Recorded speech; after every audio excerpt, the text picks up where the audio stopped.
예, 안녕하세요, 여러분. 시장조사 이해 파트입니다. 자, 이제 시장조사라는 파트는요, 다른 파트하고 좀 다르죠. 실제로 우리가 나가서 무엇을 해오는 거지? 어떻게 하는 거지? 그러면은 가져온 자료 갖고 어떻게 처리해야 되지? 이거 세 개입니다.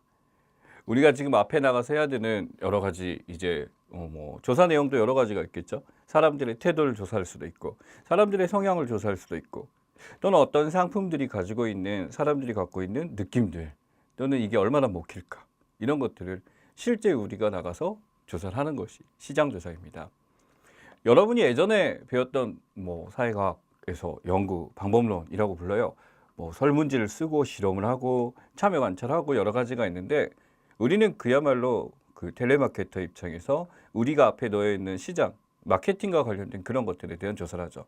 그래서 내용적으로 봤을 때 이제 마케팅 조사와 상당히 일맥살통한 부분이 있습니다만, 당연히 그 마케팅 조사를 다 하진 않죠. 예, 텔레마케터 입장에서 할 수 있는 조사에 한정돼 있다 보니까 예를 들어 직접 말로 이제 사람들한테 묻는 이제 그 전화 조사나 우편 조사라든지 인터넷 조사, 이런 쪽이 이제 주요 방법으로 돼 있고, 막 실험실에서 하는 이런 것들을 우리가 하지는 않습니다. 또한 조사의 방법이나 측정 단계까지 우리가 막 하진 않아요. 이 측정 파트가 원래 일반적으로 이 조사 연구 방법론에서는 굉장히 많은 양을 차지하는데, 우리 쪽에서는 이제 측정 파트는 그냥 좀 심플하게 척도나 이제 표집 방법까지만 나와 있습니다. 자, 지금 제가 얘기한 단어들이 생소하다라고 생각하시는 분도 있을 거예요. 하지만 어쩔 수 없습니다. 우리는 이제 1차도 있지만 2차 시험에서도 이런 걸 주관식으로 다 써야 돼요. 그러니까 약간은 문제 자체가 제가 보기에는 객관식이 오히려 합리적인 시험 같아요. 이 주관식을 보게 되면 그냥 이 과정을 다 써라 이렇게 되는데, 이 교수님들 입장에서도 이 과정이 막 순서대로 이제 말로 이제 써가면서 하면 기억이 나는데, 갑자기 종이에 써놓고 써봐 이러면은 쉽지 않습니다. 그래서 여러분들이 이걸 준비하는 게 생각보다 굉장히 이제 쉽지 않은 그런 걸 이해하고 있고, 제 입장에서는 여러분들이 이제 텍스트를 다 읽어서 이제 공부를 하면 참 좋겠습니다만, 예, 그게 쉽지 않죠. 그리고 생각보다 양이 많죠. 양이 많아가지고 이거를 이제 어떻게 하면 조금 더 이제 유연하게, 쉽게, 또는 정말 나올 수 있는 것들을 잘 알고 싶다. 이게 여기 지금 보면은 막 마케팅 조사의 종류에 대해서 이게 무슨 여러 가지 이렇게 나왔는데, 무슨 ABCD가 부족한 거, 막 가나다라가 부족해서 막 H까지 나오고 막 이러는데, 이런 걸 다 외워야 됩니까? 예, 그게 아니죠. 그게 아니기 때문에 여러분들한테 제가 보여줄게. 아마 이게 나온다면은 이쪽이 관건이다, 이런 거를 체크하려는 입장에서 여러분한테 썼습니다. 예, 할 게 많아요. 할 게 많은데 이제 이런 게 있습니다. 미리 읽어보고 수업을 듣는 것과 수업을 들어보고 읽는 것. 우선 제 이론 강의 방식은 수업을 먼저 듣고 하시는 게 낫습니다. 예습 원치 않습니다. 왜냐하면 예습을 하는데 일부러 막 열심히 하겠다 그래서 막 정리를 하고 이렇게 되는데, 괜히 그걸 보다가 쓸데없는 부분에 막 힘을 쏟고 이래가지고 괜히 진이 빠질 수도 있거든요. 이제 그런 거보다는 그냥 듣고, 이게 중요하구나, 요거는 외워야 되겠구나, 요거는 좀 정리를 해야 되겠구나, 요거는 그냥 읽어만 보면 되는구나, 이런 구분을 하기 위해서 지금 여러분은 이제 지금 클릭을 해서 지금 시대고시 수업을 듣고 있는 중이다라고 말씀을 드리겠습니다. 자, 그럼 들어가 볼게요. 맨 처음에 보면은 시장조사의 이해 단원이죠. 이 단원이 끝나면 여러분은 맞아요, 시장조사를 이해할 수 있어요. 이해라는 단어가 우리가 되게 많이 쓰는데, 이게 이해라는 단어를 함부로 쓰면 되게 위험해요, 우리 조사 방법론에선. 왜냐하면 이해는요, 사람마다 알고 있는 게 달라요. 여러분이 알고 있는 시장조사와 제가 알고 있는 시장조사가 물론 같은 내용을 다루긴 한데 머릿속에 들어가 있는 거는 차이가 있지. 그래도 이해해, 이런 거 있잖아요. 친구한테 네 맘 이해해 라고 할 때 하는 이해가 바로 이 이해입니다. 그러니까 여러분 입장에서 시장조사를 얼마만큼 알고 있냐 라고 했을 때, 모든 사람이 나는 이만큼 그럼 전부 다 이해하고 있다, 이런 뜻입니다.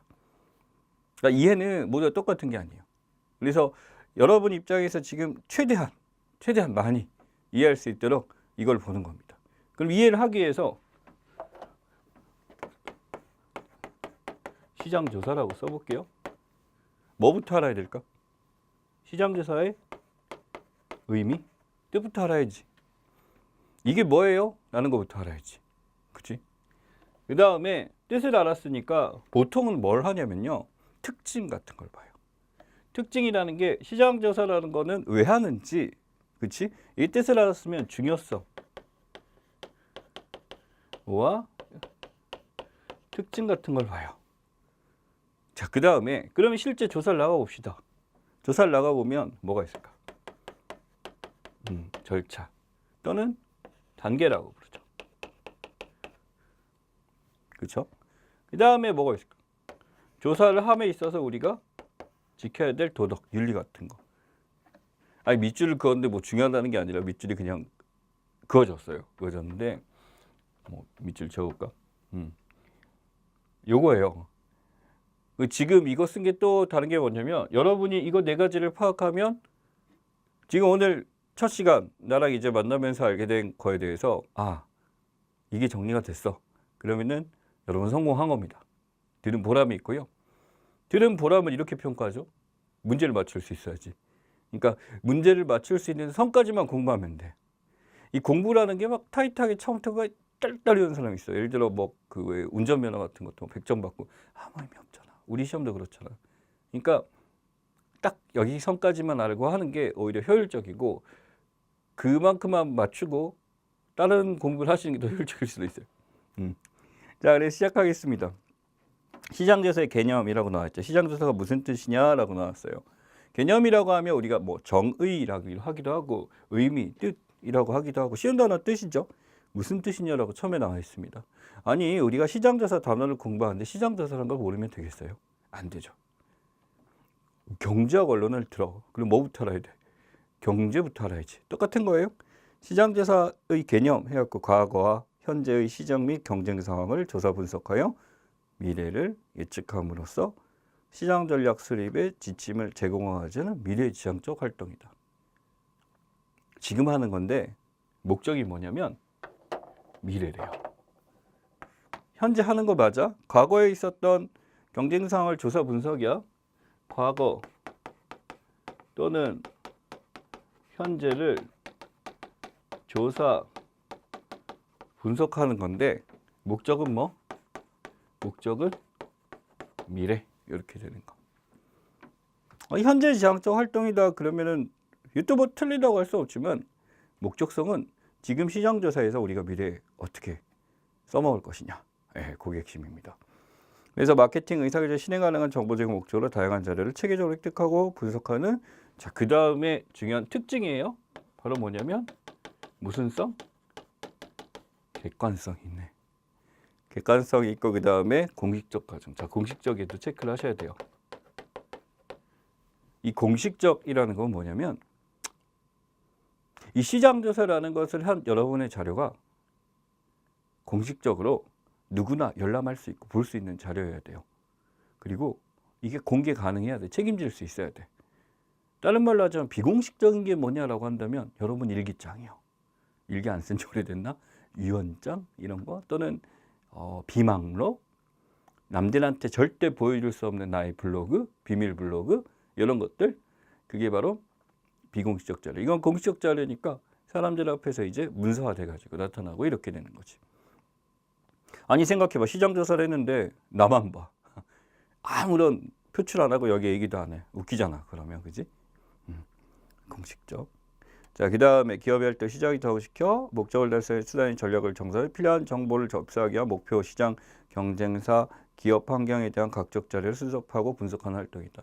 시장조사라는 단어에 대해서 다양한 교수님들이 이렇게 정의를 내리셨는데 3번은 그냥 일반적인 나열형 같네요. 그렇죠? 그 다음에 좀 중요한 게 나옵니다. 4번에 보게 되면 어떤 정보냐라는 거죠. 어떤 정보냐라고 한다면 지금 이 시장조사를 통해서 우리가 어떤 데이터를 수집하냐라는 거죠. 첫 번째 보니까 정확성. 또 무슨 성? 현실성. 그렇지? 그러니까 지금 이 정보가 정확하냐 그리고 현실적이냐 말이 되냐라고 하는 거. 그 다음에 그 관련성이라고 하는데 이 표현보다 나중에 나오는 타당도라는 말이 있어요. 타당성. 지금 이 내용과 매우 연관이 있느냐라고 하는 거, 그거에 대해서 하는 거고, 충분성 나오지는 않겠네요. 불충분히 말이 안 되잖아. 그렇지? 그 다음에 이용 가능성 또는 활용 가능성, 재생 가능성 이런 표현을 써요. 쓸 수 있느냐라는 거지. 이게 보기가 5개다 보니까 문제 만들기가 좋아서 그래. 그래서 이 정도는 수업합시다. 이런 거 막 첫 글자 뺏어 외우고 이러지 마요. 이런 거 외우는 방법은 정보는 정확해야 돼요? 정확하지 않아야 돼요? 정확해야 되지. 그런 느낌. 다시 한번. 반대의 단어를 들었을 때 이건 절대 아닌 것 같아. 그럼 그건 답이 아닌 거야. 현실적이어야 돼? 비현실적이어야 돼? 관련이 있어야 돼? 관련이 없어야 돼? 느낌 와요?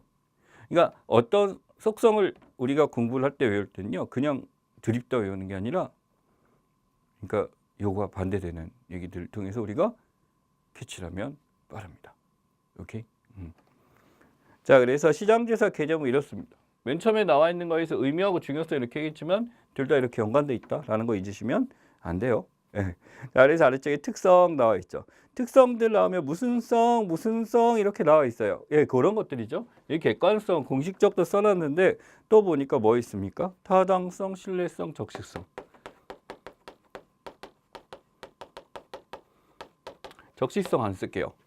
적절한 시기? 당연한 거 아니야? 뭐 우리가 무슨 조선시대 무슨 시장을 조사해? 절대 아니지. 타당성이라는 거는 저기는 관련성과 매우 비슷합니다. 실제 우리가 조사한 내용, 예를 들어 이런 거지. 새로 나온 30, 40대 여성들을 대상으로 한 화장품에 대한 시장 조사를 하려고 하는데 초등학교 와서 조사해. 말이 안 되지. 그러니까 이게 뭐냐면 지금 내가 조사하는 것이 지금 내용이 맞느냐라는 거. 자, 그러면은 30, 40대를 조사하기 위해서 장소가 여러 가지가 백화점에 조사할 수도 있고, 또는 무슨 필라테스 한 데 가서 조사할 수도 있고, 아니면 어떤 그 사람들이 많이 모여있는 공식적인 자리 같은 데 조사할 수 있단 말이야. 근데 그 조사한 자료가 반복해서 동일하게 계속 나와야 돼. 언제는 막 80% 좋다고 그러고 언제는 15% 좋다고 그러고 이러면은 이거 뭐 이 조사는 신뢰할 수가 없네 이렇게 돼. 비슷한 수준이 계속 나오는 게 신뢰성입니다. 쓰지 마. 나중에 나와요. 네. 타당성과 신뢰성 중요해서 그래요. 자, 그 다음 조사 시기, 조사 기간 고려 최적의 시점에 정보가 제공될 수 있는 정보의 가치를 증대시켜라. 이걸 외워야 돼? 아니지. 당연히 최적 시기여야지. 여러분 라면 몇 분 끓여요? 라면마다 다르지. 그렇지? 너구리 몇 분 끓이지? 5분. 그러면은 너구리를 10분 끓여봐 어떻게 돼? 불죠. 너구리를 2분만 끓여봐. 딱딱해서 못 먹지. 이거 적시성이야. 요거는요 어떤 일을 하거나 우리가 배우는 거에서 너무나 당연한 거야. 그지? 3번 체계성. 체계성. 앞에 나와 있는 객관성도 나와 있죠. 체계를 갖추고 있어야 된다. 체계 때문에 여기 뭐가 있는 거야? 절차가 있네. 순서가 있네. 그렇지? 틀이 잡혀져 있어야 된다. 라고 하는 거. 실증성. 실증성은 실제 증명돼야 된다. 밑에 하죠. 자, 그 다음에 간주관성 나왔어요. 간주관성? 간주관적이라는 표현이 더 맞는데 간주관적이란 건 사람들의 생각과 내 생각이 있는데 이게 완전히 객관적인 생각 아니야. 쟤 잘생겼지 않냐?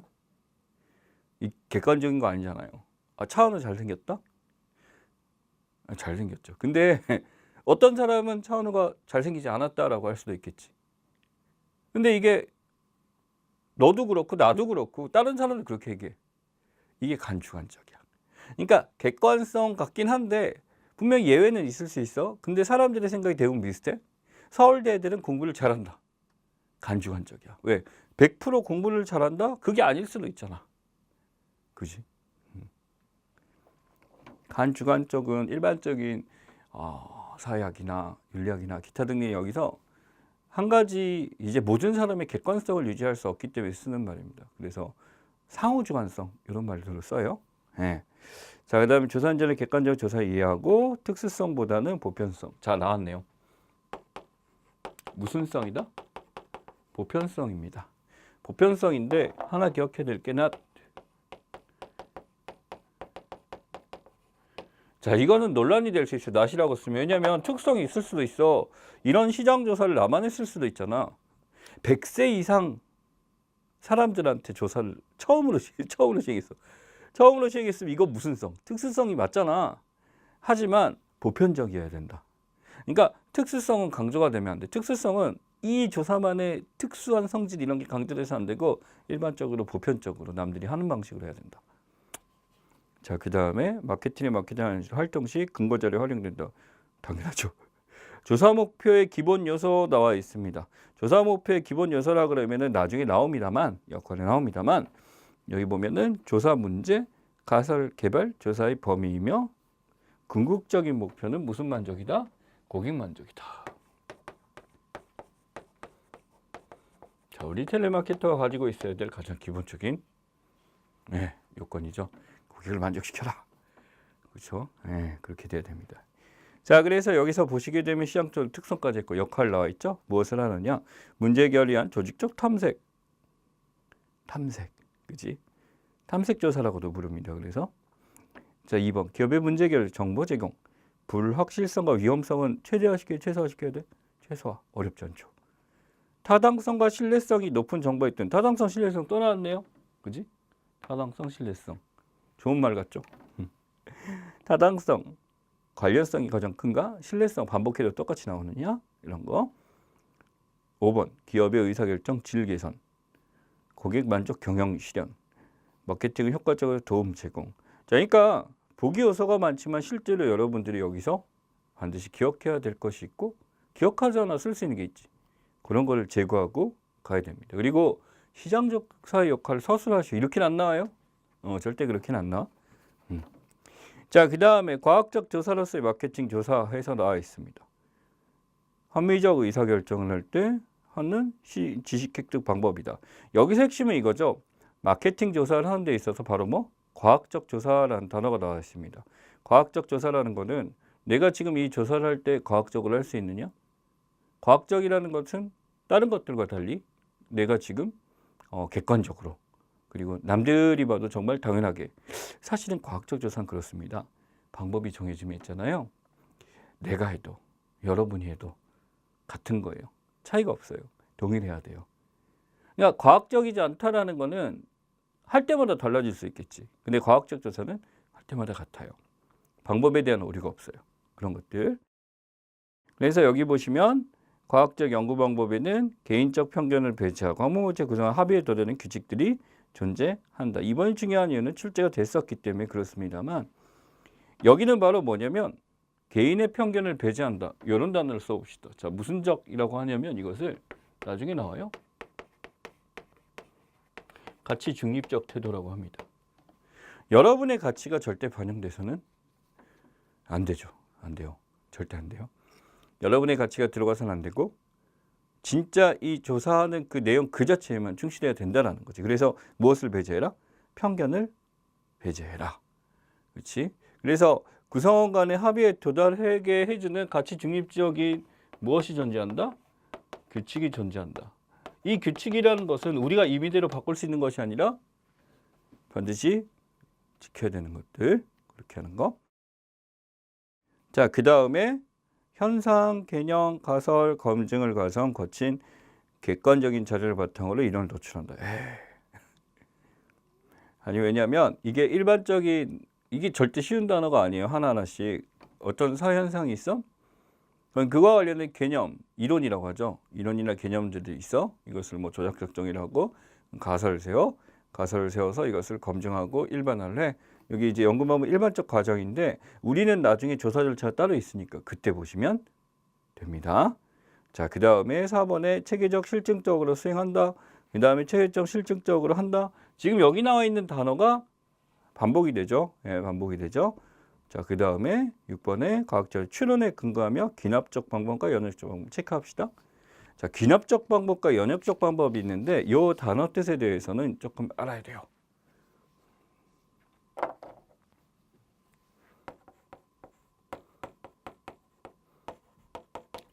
기납과 연역이라고 써보겠습니다. 기납과 연역이라고 써보면 자, 우리가 자료가 있어요.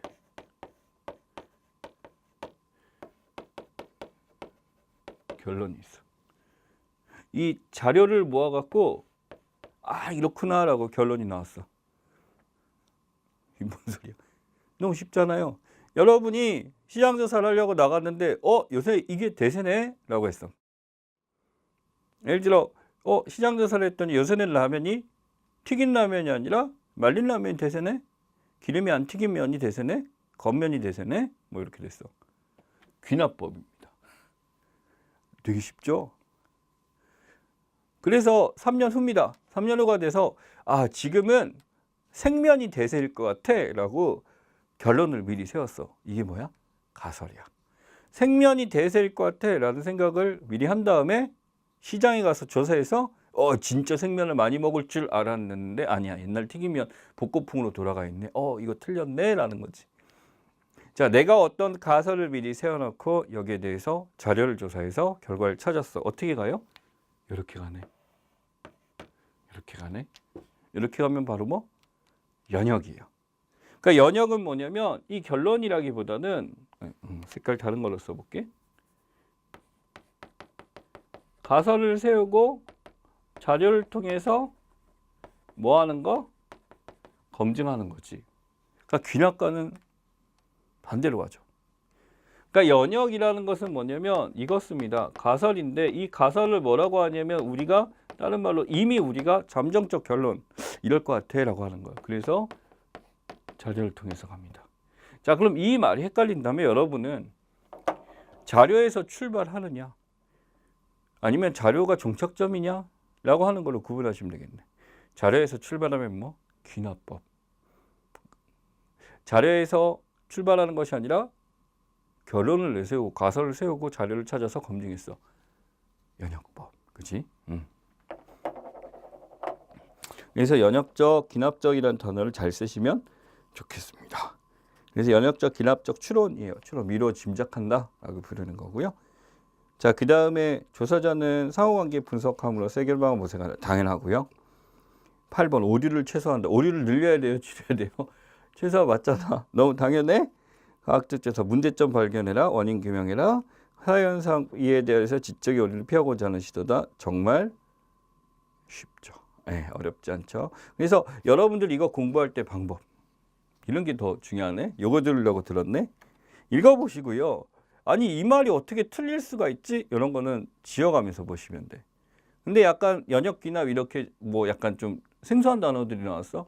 그런 걸 따로 빼서 보는 게 맞겠지. 그런 걸 따로 빼서 그 뜻이 뭔지 알아야 되죠. 그렇죠? 그렇게 가셔야 됩니다. 자, 그 다음에 귀납적 연구 방법, 연역적 연구 방법 체크박스가 나와 있어요. 그만큼 잘 나오기 때문에 그래. 보면은 귀납적 연구 방법은 사실을 우선 수집한 후 자료죠. 그 다음에 이론을 구성한다. 즉 출발이 뭐예요? 사실적 자료. 그 다음에 결론을 낸다. 귀납이죠. 그래서 이 귀납적인 특징이 나와 있는데 특징까지는 그렇게 안 나올 겁니다. 근데 귀납의 특징이래요. 우리가 결론을 딱히 정하기가 힘들어. 도대체 지금 시장이 뭔지 모르겠어 라고 하고 갔을 때가 귀납이겠지. 그러니까 내가 어떤 결론을 내기 힘든 거야. 예를 들어 이런 거. 남자친구가 바람을 피는 것 같아. 조사하러 가. 알고 봤더니 바람을 피는 게 아니었어. 그냥 고등학교 때 그 남고를 나왔는데 고등학교 때 그 친구들을 만나는 거였어. 그래 바람은 아니네. 술만 처먹네. 반전. 알고 봤더니 걔랑 사귀는 거였어. 뭐 이러면 뭐 이거 완전 이상한 스토리인데 아니 지금 우리가 얘가 바람을 피는 것 같다라고 뭘 세웠어? 그럴 것 같다는 결론을 내세우고 검색하러 갔지. 그러면 뭐 연역법 이거는 그치? 그런 거 굉장히 좋지 않은 예시네요. 자, 아무튼 연역적 연구 방법은 기납적 연구 방법과 반대로 이루어진다라고 해서 이미 이론이나 어떤 결론을 내세운 다음에 여기서 사실을 찾아서 한다라고 하는 거.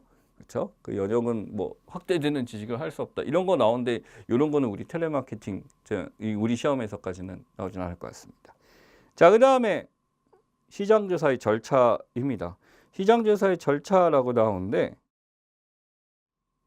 기업 마케팅 조사의 연역이라고 나왔어요. 맨 처음에 보게 되면 시장조사의 절차가 여기 기업 마케팅 조사, 우리가 일반적으로 마케팅을 한다는 것 자체가 기업에서 이루어지지 그 기업의 주체에서 이런 걸 조사하기 위해서 하는구나 라고 보시면 됩니다. 이거는 마케팅 조사 방법하고 거의 동등한 내용인데 굳이 우리 쪽에서 막 이렇게까지 자세하게 나올 거냐?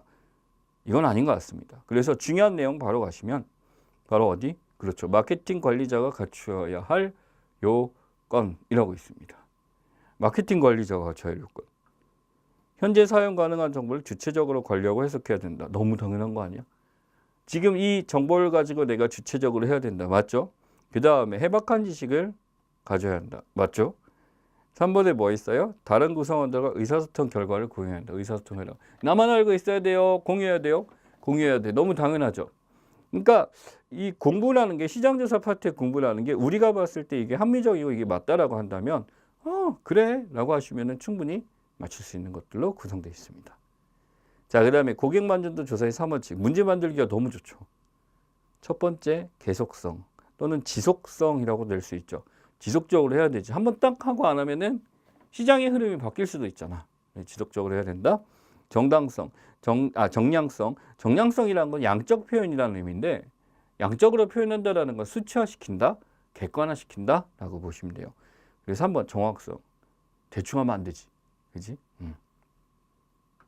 자, 시장조사에 사용되는 용어 나와 있는데 체크하셔도 좋습니다. 왜냐면 여러분들이 이제 뒷부분에 가서 계속 만나게 되는 단어고 너무너무 중요해요. 안 볼 수가 없어요. 모집단. 더 쉬운 단어 바꿔볼게. 모집단이라고 한다면 지금 여러분이 조사하려는 대상이에요. 조사하려는 대상이 예를 들어 여러분이 이제 고등학생이 갖고 있는 그 고등학생들이 자주 먹는 간식들에 대해서 조사를 하려고 해. 그럼 모집단 나왔어. 고등학생이야. 나왔죠. 그러니까 여러분이 거전 제주도야. 제주도라고 한다면 여러분은 그중에서 제주도 고등학생들을 대상으로 해. 그게 표본이야. 자, 다시 한번. 모집단은 뭐냐면 내가 조사하려는 대상의 어떤 모든 전체 수고예요. 거기서 이제 내가 딱 조사할 수 있는 대상. 내가 제주도 사는데 무슨 강원도까지 가서 할 수는 없잖아. 그지? 그런 경우는 이제 그 아래에 있는 표본 집단이라고 불러요. 그래서 모집단 다음에 표본.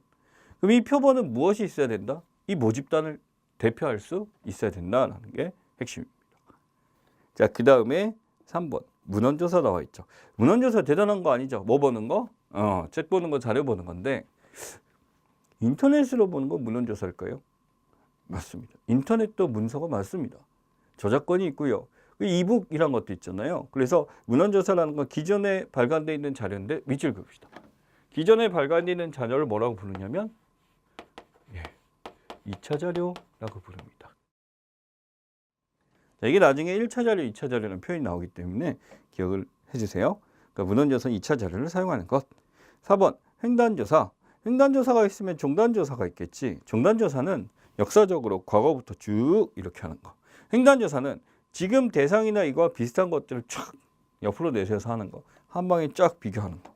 그러니까 특정 시험에서의 어떤 거? 특정 시기에서의 집단 간 차이. A 집단과 B 집단의 성격은 어떻지? 자, 예를 들어 고등학교 간식을 조사하는데 횡단조사 한다면 중학생. 제주도 지역을 했다라고 뭐 전라도 지역 이렇게 해가지고 비교를 하는 것. 이게 바로 무슨 조사? 횡단조사입니다. 자, 아래쪽에 보면 마케팅 믹스에 대한 나왔는데 마케팅 믹스의 4요소 정도만 보시면 될 것 같습니다.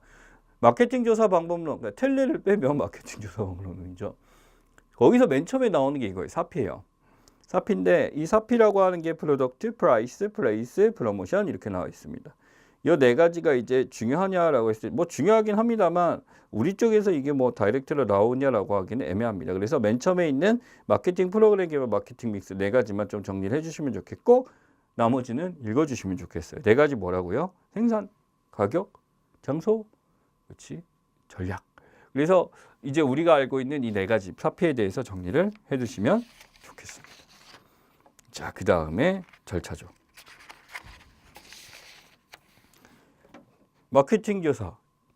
실제 가봅시다. 진행 과정과 유의사항 해가지고 나와 있는데 마케팅 조사를 할 때는 우선 유의사항이라고 나와 있어요. 이런 거를 지켜줘야 된다라는 거지. 당연히 무엇을 하냐라고 한다면 시작은 뭐로 시작할까요? 문제의 인식부터 시작돼야지. 우리가 어떤 것을 조사하겠다라고 하는 생각부터 먼저 해야 된다라는 겁니다. 자, 문제인식을 했어요. 문제인식을 했었으면 여기다 이제 주제를 골라야 됩니다. 여기 보시면 마케팅 의사결정 문제와 마케팅 조사 문제를 명확하게 밝혀내어 조사 노력 해당 부분에 집중시킨다라고 나왔습니다. 그래서 지금 우리가 이 문제인식을 한다는 건 확실하게 여기에 대한 목적, 목표를 설정한다라고 하는 것과 같은 얘기다라고 지금 하는 거죠. 그러면은 이 정보에 대해서 이제 우리가 찾아야 될 게 실제로 과정상에 있어야 될 게 사전조사거든요. 사전조사라고 탐색조사를 하기도 합니다. 이유가 뭐냐면 실제 우리가 조사를 할 거에 대해서 이런 게 실제 존재하는지 이런 게 할 만한지라고 하는 거죠. 그래서 여기서 실제 설계를 하기 위해서 하는 것 중에 하나가 사전조사라는 것이 있습니다. 이게 필수 코스는 아니지만 일반적으로 하게 되면은 지금 이러한 걸 하게 되겠구나. 지금 제주도 지역 고등학생들 입장보다는 인원이 너무 적기 때문에 저쪽에 수도권 지역을 해야 되겠구나. 이렇게 바뀌기도 합니다. 사전조사를 하면. 그 다음에 무슨 설계? 조사 설계입니다. 실제로 여러분들이 실제 조사에서 데이터를 얻는 것보다도 더 오래 걸릴 수 있고 더 힘들 수 있는 게 바로 이 조사 설계예요. 여러분이 어떤 조사를 할 것인가 여기에 대해서 계획을 세우고 자료 수집 방법 정하고 표본 집단 정하고 모집단 정하고 가설 다듬고 할 게 많아요. 자, 그러면 여기서 실제 필드로 나가죠. 무슨 수집? 자료 수집이 이루어집니다. 자료를 실제 수집해 가지고 지금 필요한 것들을 이제 찾아서 분석하고 해석합니다. 해석하고 마지막으로 이제 결론을 써야죠. 그래서 이제 조사 보고서를 씁니다. 여기까지가 이제 마케팅 조사에서의 단계고요. 여기 보시면은 실제 시장 조사의 절차라고 해서 그냥 있는 그대로 쓰라고 하지 않는 이유 얘기할게. 이게 조금 어려워요. 양적 연구 방법, 질적 연구 방법, 연구 방법과 조금 차이가 있어요. 그래서 어떻게 하냐면 뭐 이거 양적이다 질적이다 표시를 한 다음에 네모칸을 칩니다. 2단계에서 할 수 있는 것. 저는 이건 꼭 물을 것 같아요. 조사 설계 같은 거 꼭 물어야 될 것 같아요. 아예 조사 설계 파트를 따로 빼가지고 정리를 할 수도 있어야 됩니다. 네, 그만큼 중요해요. 그래서 이걸 보셔야 됩니다. 자, 그 다음에 마케팅 조사 시 유의사항. 객관적 방법 해라. 공식적으로 해야 된다. 우리 아까 다 했었네요. 그죠? 적기에 이런 적시성도 있어야 된다. 과학적 방법으로 해야 된다. 그렇지? 아래쪽에 보면 절차에 대한 확인 문제 있는데 이런 식으로 출제가 되면 땡큐지? 할 수 있어야 돼? 보고서 맨 뒤로 빼셔야 되겠죠. 보고서 맨 뒤로 빼게 되면 답은 되게 쉽게 나옵니다. 사실은. 자, 그 다음에 시장조사의 절차입니다. 실제로 이제 구체적으로 어떻게 되느냐에 대해서 나와 있죠. 문제에 대한 정의를 내린다. 문제에 대한 정의는 이런 겁니다. 지금 우리가 문제가 무엇인지 명확하게 밝힌다 라고 하는 거죠. 그 다음에 문제 해결을 위한 체계 정립 조사 설계에 나와 있어요. 체계 정립 조사 설계라고 한다면은 실제 우리 조사가 어떤 조사를 할 것인지에 대해서 골라야 돼라고 하는 거죠. 그러면은 이게 다른 조사 방법론 같아요. 여기 나와 있는 탐색 조사, 기술 조사, 인가 조사가 뭔지 다 구분이 되거든요. 우리는 그냥 이런 조사를 하는구나라고 정리하시면 됩니다. 진짜 진짜 그렇게 하시면 돼요. 자, 아래쪽에 보시면 체크박스 나와 있습니다. 시장 조사를 하기 위해서 고려될 사항 일종의 이것도 뭐예요? 유의사항이죠. 보시다시피 조사 설계 유의사항이야. 조사 설계가 그만큼 중요하다라고 얘기를 하고 있는 거죠. 자, 아래쪽에 보시면 자료 수집 방법의 결정해서 나와 있습니다. 자료 수집 방법의 결정은 나중에 자료 수집 방법에서 자세하게 보게 됩니다. 자료 수집 방법이란 실제 우리가 질문지법을 통해서 하는 경우도 있고 또는 관찰법, 실제로 가서 우리가 눈으로 보고 할 수도 있고 면접을 통해서 할 수도 있고 실험도 나와 있는데 실험은 여러분 입장에 실험을 하지 않으니까 실험법 들어오면 되게 어려워요. 이 자료 수집법 뭐 이제 통제된 거기 때문에 하는데 이런 것이 있다지 이런 것을 내지는 않을 겁니다. 자, 그 다음에 표본 설계 나와 있어요. 표본을 어떻게 정할까라는 거죠. 그래서 이 표본 추출법 종류 나왔는데 이것도 추출법 종류를 실제로 써라라는 문제가 2차에 나옵니다. 그래서 그 단계 나와서 자세하게 보게 될 거고 이 조사 설계 단계에서 실제로 하는 것들이다라고 보시면 되겠습니다. 자, 그 다음에 조사 시행과 자료 분석 및 활용해서 나왔어요. 실제로 이것을 활용하냐라고 했을 때 우리 이런 생각할 수 있어요. 결과가 나왔으면요. 이 활용하는 건 내 마음이야. 이게 뭐냐? 가치가 개입돼도 돼. 내가 지금 하고 싶은 대로 하는데 내가 이 자료를 그냥 짬시켜도 되고 써도 되고 안 써도 되고 이것은 자유라는 거지. 오케이. 자, 그래서 아래쪽에 시장조사 절차 보게 되면 조사 설계, 표본 설계, 면접원 선발, 교육 심사 진행, 코딩 펀칭. 자, 이거 보시면은 자료 분석 보고서까지 해서 시장조사 절차가 아래쪽에 이렇게 나와 있는데요. 이 절차 같은 경우는 실제로 현장에서는 이렇게 이루어진다라고 하는 그 얘기를 하고 싶은 모양인 것 같습니다. 하지만 시장조사 절차가 시작된 데서 여기 어느 단계냐면 설계 단계부터 이렇게 나와 있는 건데 그 앞에 목적이나 이런 것도 당연히 해줘야 돼요. 요것만 보시면 안 됩니다. 예. 자, 그 다음에 시장조사 윤리입니다. 윤리라는 게요, 지금 보다시피 내용이 적지는 않는데 이렇게 생각할 수 있어요. 조사자 입장에서 도대체 어떻게 해야 될까? 윤리는요, 이렇습니다. 외우는 게 아니야. 외우는 게 아니고 이것은 가치적 영역이라고 해서 여러분이 도덕적이다 라고 하면은 여러분의 입장에서 만든 것 이런 거죠. 그러니까 윤리는 2차 문제에선 절대 나올 수가 없어요. 이유는 사람마다 생각이 조금씩 다를 수도 있기 때문에, 그러니까 완벽한 정답이라고 제시하기는 힘들지. 하지만 어느 정도 이제 도덕적이냐라는 거지. 한번 잘 봐요. 존엄성 해라, 성실하고 정확해라, 신뢰성, 객관성 지켜라, 왜곡 축소 회피해라, 경쟁기업 누설라. 이게 뭐 어떻게 해야 된다는 거야. 그러니까 답을 이걸 다이렉트로 봐도 답이 나와요. 그러니까 왜곡 축소가 가능하다? 말이 됩니까? 아니, 내가 지금 자료를 왜곡하게 되면 지금 이 시장조사가 아주 왜곡되게 돼서 이 기업은 진짜 잘못된 선택을 할 수 있는 거 아니야. 범죄지 이건. 그지?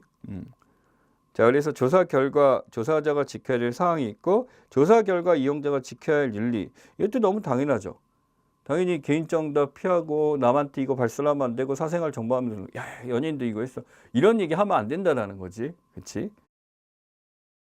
자, 그래서 아래쪽에 쭉쭉 읽어보면 너무 쉽습니다. 또 면접자가 지켜야 될 상황 이런 겁니다. 그 면접하는 대상이 이렇게 왔었을 때 어떤 개인적 상황이나 이걸 얘기했단 말이야. 예를 들어 내가 지금 뭘 하냐라는 새로운 다이어트 프로그램을 상담하는 사람인데 누가 이렇게 딱 왔어. 근데 뭐 여성들이 많이 있죠. 다이어트를 한다는 건. 막 이 사람들이 자기 몸무게나 막 자기가 뭐 하고 막 이런 시시콜콜을 얘기하는데 그걸 딴 데 가서 막 쫑알쫑알해. 큰일 나지. 절대 안 되지. 그러니까 정보 누설 안 된다. 이익 창출 안 된다. 면접 규칙 안 된다. 이런 것들. 그래서 이 윤리 문제는 2차에서 나오게 되면 진짜 심플하게 나오고요. 1차에서 나오게 된다면 이 중에 곤란한데 윤리적으로 옳지 않다니까 여러분이 그냥 판단이 가능하다면, 그 규칙에 대한 판단이 가능하다면 충분히 맞출 수 있는 문제로 구성이 되어 있습니다. 자, 그 다음에 응답자 윤리라고 있어요. 대답하는 사람도 이런 윤리가 있어야 된다라고 하는데 사실은 이거는요, 이 시험에 나오긴 나왔지만 조금 애매하긴 해. 이유를 얘기할게. 응답자가 윤리적으로 무엇을 해야 된다라는 것에 대해서 이 사람이 답변하고 싶은데 답변하는 거 아닐까? 그지? 질문의 진실성을 가져라. 이해하기 어려운 상황이 회피해서는 안 되는데 회피하면 왜 안 되는데? 아니 갑자기 나한테 와서 뭐 세계 무슨 국제 전략에 대해서 뭐 GDP의 향후 뭐 전망 뭐 BSI가 뭐 이런 걸 왜 물어보는데 내가 그걸 왜 하나하나 다 대답해 줘야 돼? 아니지? 뭐 비용을 받았으면 모를까? 시장조사자 독립적으로 조사를 해야 된다. 이렇게 된다. 임의 유출해서는 안 된다. 이런 것들을 보시면 됩니다. 자, 그래서 여기 보면 응답자 권리 보호라고 했는데 요거 하나 체크할 만하네요. 이게 실제 2차에 나왔던 거기 때문에 그렇습니다. 응답자의 권리 보호란 거는 지금 사람들이 여기에 대해서 앞에 있는 내용 반복이에요. 첫 번째 뭐 있어요? 사생활 보호. 그러니까 이거는 요청도 할 수 있고 실제 우리가 해야 되는 것 중에 하나죠. 그렇죠? 사생활을 보호하고 당연히 여기서 익명성을 요구할 수도 있다. 익명성이라는 것은 절대 여기에 대해서 이제 이름을 뭐 공개해도 상관없다라고 하면 하겠지만은 요구하면 당연히 지켜줘야 된다라는 거지. 그렇지? 그 다음에 불쾌감 조성은 안 된다라고 하는데 일종의 무슨 보호예요? 인권보호 개념이죠. 인권보호 존엄성 개념 그렇게 나와 있고요. 세 번째 응답자 전형의 조사 거부권이라고 나와 있죠. 그러니까 조사 거부권이 있기 때문에 성실하게 하든 뭐 하든 내 마음이고, 그렇지? 여기에 대해서 이렇게 되는 거. 이게 뭐냐면 실제 대학교나 대학원에서 선배들이 와서 이렇게 요구하는 경우가 있는데 안 하면 혼나잖아. 그래서 그런 경우가 많아요.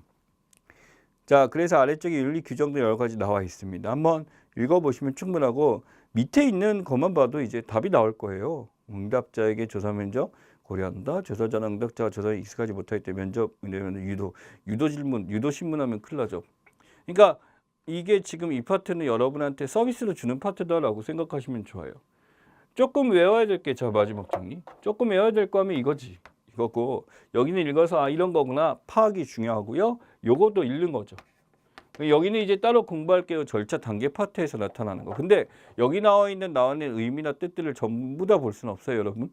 이건 나중에 뒷부분에 하면 자료 수집 방법, 측정 단계. 거기서 자세하게 보게 될 거니까 그 단계에서 지금은 절차 딱 큰 카테고리만 정리해서 외우시고 그다음 우리 자료 수집으로 이제 들어가게 됩니다. 그래서 이 자료 수집 단계에서 예습하지 말라 그랬죠. 제 거 먼저 보시고 지금 필요한 것만 골라서 외우는 걸로 하셔야 훨씬 더 효율적으로 빨리 자격증을 따실 수 있을 겁니다. 고생 많이 하셨어요.